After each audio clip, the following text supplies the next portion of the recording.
Hey everyone, welcome back here to my channel where I play Planet 2.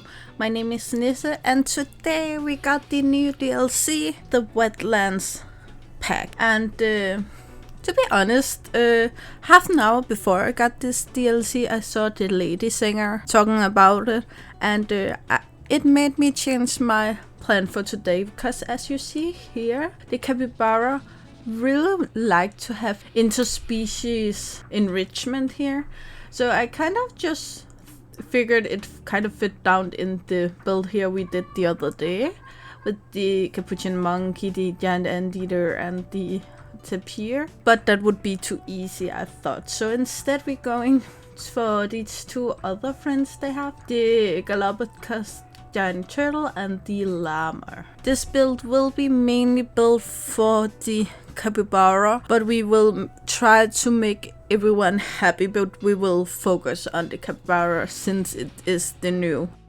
And now let's talk a bit about the capybara itself. This part of this video is pre-recorded. I just wanted to do a bit of research before I actually got the capybara into the game. So here it is. There will be some info we have with the game that I don't have at this point, so I will probably add it in the later stage, which I will record after the build.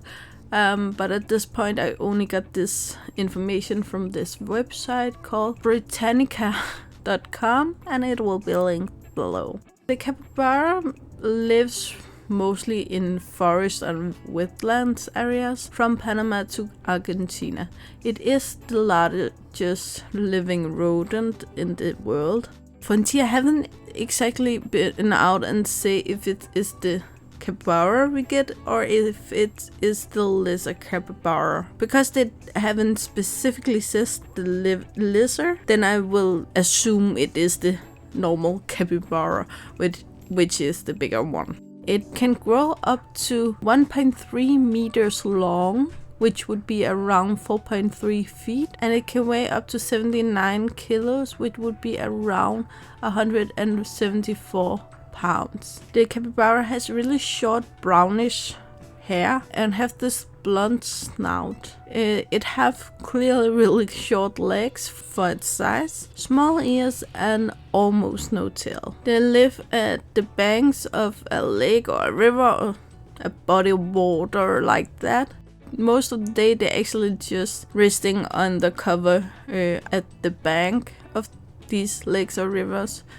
They prefer to eat in the morning and in the evening when it's not that hot, and then in the warmer hours of the day they can just relax. They are vegetarians, which mean that farmers not really a fan of these wild capybaras. They are real big rodent, and I know some farmers can have issue with rabbits, which is much smaller, so I can't even picture how much damage to a field a capybara would be able to make. They do like to bathe in the low part of the water, but they actually also like to swim, which kind of also protect them, because by going into the water they will mask their scent, which will protect them from jaguars and anacondas and other kind of predators. A female can give birth to 3 to 8 young at the time, and they only give birth once a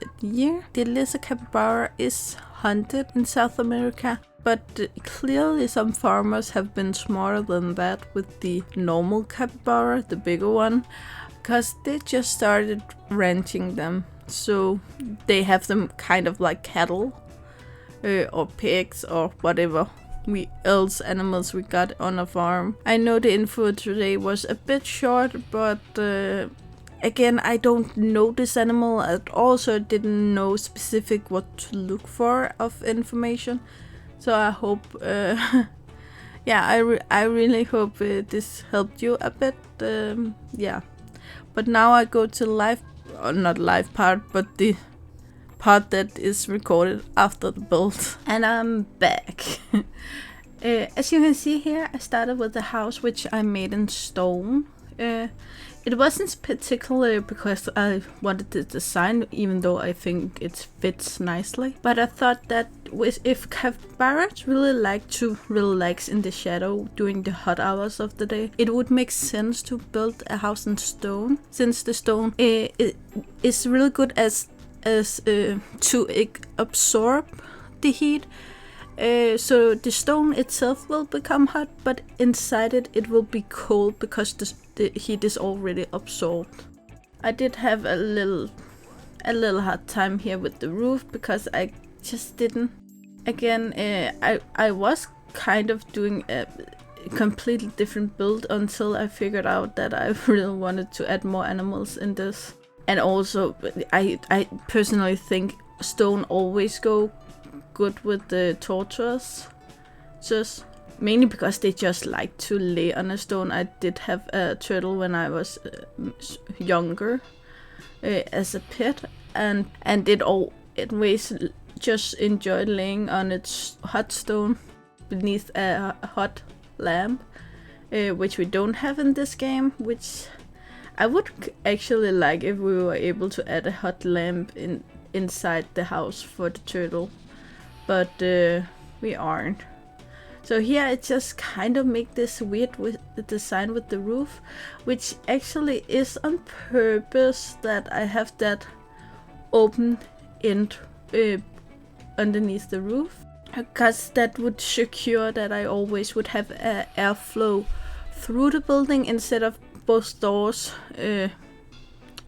Of course, the keeper door is in one end and the other two doors in the other, but the keeper door don't secure a lot of air through, where the this open space up high will secure that the air flows through, and it won't be as, you know, sometimes when you're doing something inside that the air can be really, really heavy, and especially because animals are gonna shit there, it will be kind of disgusting. So this will kind of push some of the bad air out.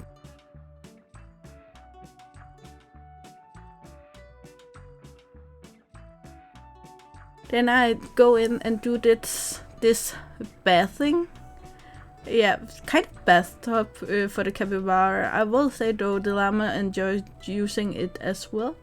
I wanted kind of to make a bathtub up here for the capybara, and then I will make a pool in the lower end of the terrain for swimming, but this one would just be for bathing. So I use some of this new steam and work a bit with the color of the water, and then I use these new enrichment pieces, and I will say the capybara used them just when I added them, but when I was filming later, it took like 20-30 minutes before they actually chose to use them. So they're not too crazy about them. Maybe it's because there's a lot of humans up there, but they much rather just swim around down here. So I'm really happy that I added both of them. I just thought it would be cute to kind of have that little jacuzzi-ish up there.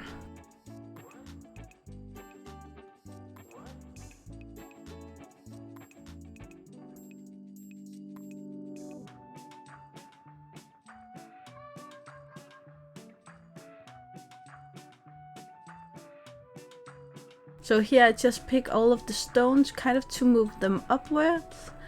So I can, yeah, I just forgot one.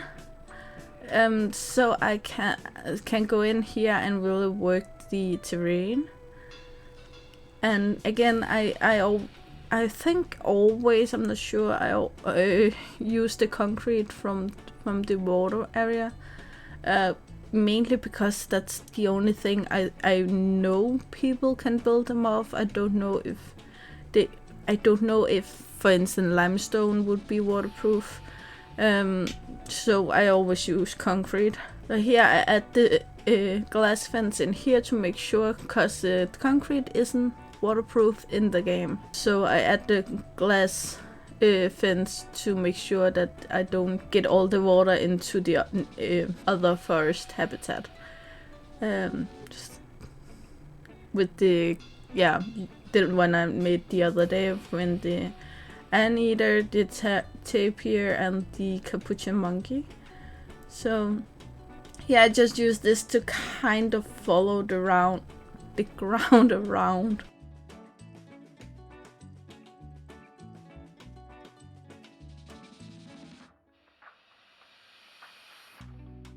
And then I use this piece to make the edge, and it is on purpose that I went too high the other way around with the concrete, kind of because I feel like it was something you would do. I'm not sure, I never built a pool this way before in real life. But I kind of feel like you would rather make it too high out there to make sure that you don't get too much water underneath the path. And then I end this one's down here, that where the water would go down and be cleansed. And then I use these up here to make sure that if the water get too high, then it would flow down these drains instead of mudding out all of the terrain and in the rest of the habitat. Yeah, I just work a bit around how I want this to go. I did on purpose choose to make this part of the habitat lower because I thought it would be kind of look good for a guest perspective. So now I just move the stones back down, which is why it was nice to have them at first. And as you can see, the guests really like this new habitat, even though it's not done at all. But it's kind of what I work with when I choose to work this way. So here I first go in and do the enrichment I meant for the llama, because I kind of think it's the biggest animal, and just add some stones. And then I go in and find stuff. Yeah, it was hard to find enough for the llama because I didn't know the capybara used the same. So here I add these new ones for the capybara. It should be the same as the old ones, just smaller, which I think a lot of us really want. And these submarines is also new. I do think they also belong in the new update, but I'm not sure. And then last I add the stuff for the tortoise, because I know they only use small stuff. Then here I go in and add some ground here, because where the animals walk the most, there will be then the grass wouldn't be able to grow as well. But then the tortoise don't like the dirt, so instead I use some sand. And then I go in here and just fill in with some stones where I think the terrain don't look like it would be on its own. And then I kind of add the stones because I feel like the turtles would like to lay there. And now we start with the foliage work, where I always use the same routine. Start with the trees, and it was I know the llamas is not too big of a fan of the foliage I use.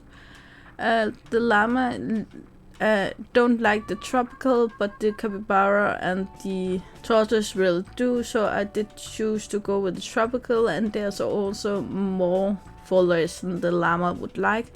But because we have all of the enrichments and all of the food, all of the other stuff the llama likes, then it's not that big of an issue. Because I really wanted to make this wetland forest that the capybara really like. And of course, if I hadn't chosen to add the tortoise and the llama, then I would probably have added more foliage. But now you can see I go in with the bushes, which is the secondary biggest part.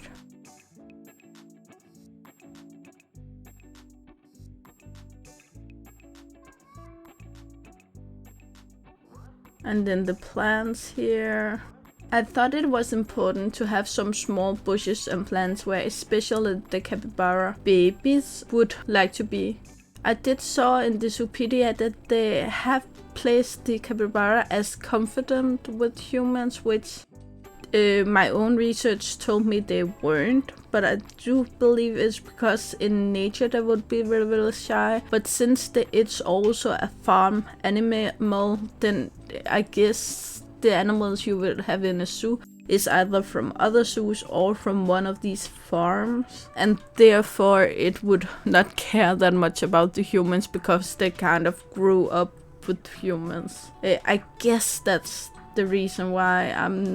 I can't be sure exactly, but I kind of feel like that would make sense. And I'm one of these people where if I need things to make sense. Otherwise my world just implode on itself. Here you can see I add some of these taller plants or flowers in here, all just to give a pop of color. It's kind of look boring for a jungle piece for me that it's only green at this point. So I do like to add a bit more of these stones, and then I thought, well, we needed some kind of railing on this bridge, but I thought it would be amazing to make it like an old temple bridge or something like that. So I go in and make this piece, and I really think it looks good. And then of course add these pieces down here, which is why I also chose to make this path only 4 meters. It would have been better probably to have a wider it would probably have been better to have a wider path, especially now where you can see all of my guests want to be in this habitat at the same time, but to make it fit with the this over piece, railing piece, whatever you want to call it, on top, then I had to stay with 4 meters.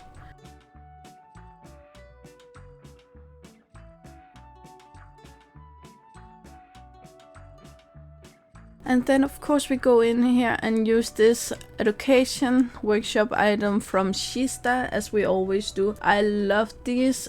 I don't always use them as they are, and you can see I don't do it now. I do just change this dwarf caiman piece to the capybara. And these capybara signs are a part of the new DLC.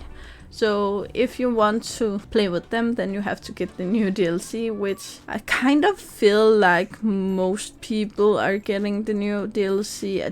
I wouldn't say that you have to get the new DLC. It is definitely worth the money for me because I play a lot. And I also know some of the mods I want to add in the future might use parts of this DLC, so your game will crash if you don't have that DLC that it needs. So it's important for me to have every single one of them, but you can certainly play the game without if you want to.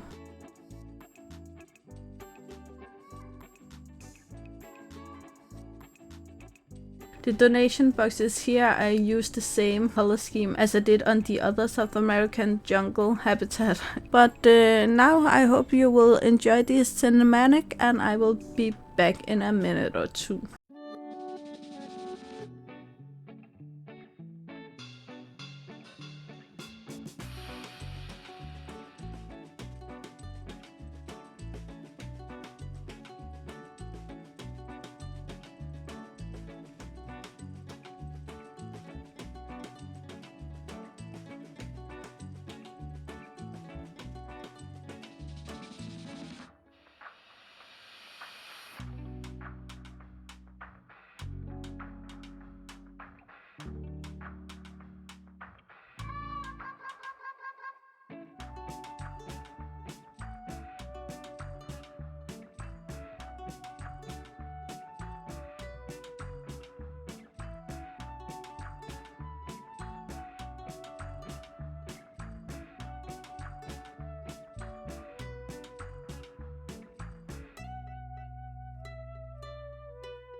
So guys, I really hope you enjoyed this build and this cute capybara and the kids. They are so cute. You know the drill. Like, subscribe and turn on the bell of notification so you know the next time I upload a video. My name is Nisse and I really hope to see you again, either in the comments below or in the next video. Bye!